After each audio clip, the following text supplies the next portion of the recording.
வணக்கம். நான் இந்திரா சுந்தரம்.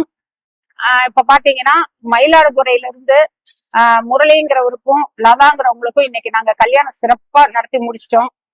இதோட இது என்னன்னா, நாங்க ஒரு 15 நாளைக்கு முன்னால இந்த செய்தி எங்களுக்கு வந்தது. இந்த மாதிரி மயிலாடுதுறையில இருந்து முரளிங்கிறவரு ஒரு மாற்றுத்திறனாளி, அவருக்கு உதவி வேணும்னு கேட்டிருந்தாங்க. அது மூலமா நாங்க ஒரு 15 நாளைக்கு முன்னால மயிலாடுதுறை வந்திருந்தோம். நேர்ல முரளியை பார்த்து பேசணும், அவருக்கு ஆதரவு கொடுக்கிற ராஜாவை பார்த்து பேசணும். அவங்களோட எல்லா விவரங்களும் எங்களுக்கு தெரிஞ்சது. முரளிக்கு பாத்தீங்கன்னா கவர்மெண்ட் மூலமா ஒரு ஆவின் பூத் பால் பூத் கொடுத்திருக்காங்க. ஆனா முரளி அதுல ரொம்ப நேரம் உட்கார முடியாதனால அவருக்கு ஒரு வாழ்வாதாரம் வீட்டுல ரெடி பண்ணி கொடுக்கணும்னு ராஜா சார் நினைச்சிட்டு இருந்திருக்காரு. நாங்க வரும்போது எங்கள்கிட்ட அதையும் சொன்னாரு. நாங்க அவரு சொன்னது எங்களுக்கு கல்யாணத்துக்கு ஒரு தாலி மட்டும் வச்சு கல்யாணம் பண்ணி கொடுத்தா போதுங்கன்னாரு.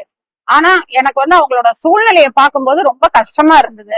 அதனால கல்யாணம் எல்லாமே A to Z அவங்களுக்கு வேணுங்கிற பாத்திர பண்டம், துணி மணிகள், கல்யாணத்துக்கு என்னால முடிஞ்சது தாலி, மெட்டி, மூக்குத்தி, தோடு, மாப்பிள்ளைக்கு மெட்டி, துணிமணிகள், A to Z கல்யாண செலவு எல்லாம் பொறுப்பு நாங்க ஏத்துக்கிறோம்னு சொல்லிட்டு திரும்பி 15 நாளைக்குள்ள இதெல்லாம் நாங்க ஏற்பாடு பண்ணி நேத்து பாத்தீங்கன்னா அவங்களுக்கு ஒரு பெட்டி கடை திறந்து கொடுத்தோம். அது மிக மகிழ்ச்சிகரமா இருந்தது. இன்னைக்கு பாத்தீங்கன்னா கல்யாணம் பண்ணி வச்சுட்டோம்.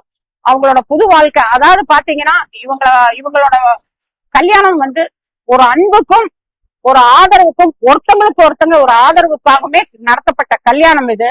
இதுல அவரு ஒரு மாற்றத்தை கண்டிப்பா கொண்டு வருவாரு. இவரை பார்த்து இன்னும் இவர் மாதிரி இருக்கிறவங்க எல்லாம் வெளியில வரணும். அந்த மாதிரி வரவங்க யாரா இருந்தாலும் கண்டிப்பா நான் உதவி, அந்த மாதிரி இருக்கிறவங்களுக்கு நம்ம இந்திரா சுந்தரம் தொண்டு நிறுவனம் எந்த ஊர்ல இருந்தாலும் அவங்களுக்கு அந்த உதவியை கண்டிப்பா நாங்க செய்வோம். இவங்க மென்மேலும் இந்த மணமக்கள் நீடோடி வாழணுங்கிறது எங்களோட ஆசை. நன்றி.